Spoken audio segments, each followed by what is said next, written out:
rosemary oil is very, very good for the hair. Olive oil is very good for the hair. It's so many things you can do that's very good for the hair. So keep it hydrated, but the best way to keep it hydrated is by being in that water. Don't be touching it too much, and don't have everybody in your head, because your hair is spiritual, and people do transfer energy. Back to your video you made at that one event. You was just talking about how your hair scans the whole environment. It does. It's literally scans it. The Merkel's disc. You have so many. Look, you have something called a thermoreceptor, the mechanoreceptor, the Merkel's disc.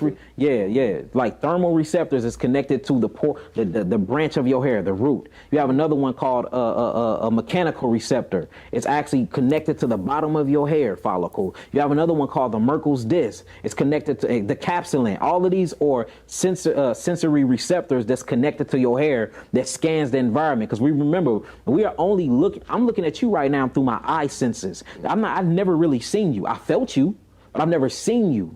You see that? The only way I'm seeing you is through my eyes decoding you by way of vibration and light code frequencies, mixing with H3O inside of my head. It's taking an upside down vision of the actual hair scanning you, and then I'm decoding you as E. Wow. E that owns the channel 5D Beyond. I've never really seen who you actually are, and you never really seen who I actually am. You see what I'm saying? We're just relying on our sensory senses to depict who we truly are. I never heard your real voice. This is my ears decoding a vibration. This decoding a vibration, I'm saying, okay, he just said wow.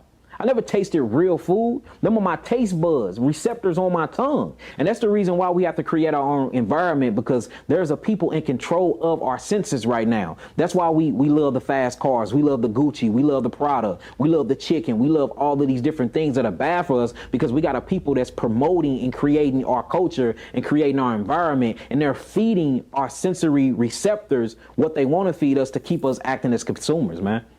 It's called sensory deprivation tanks. Look it up. We are in the biggest sensory deprivation tank ever. And it's the same thing with Neo in the Matrix. He woke up from the sensory deprivation tank. He unplugged himself from the Matrix, and he realized that he was a slave his whole life. And he looked out, and it was millions of people in them same tanks. And what was his whole mission?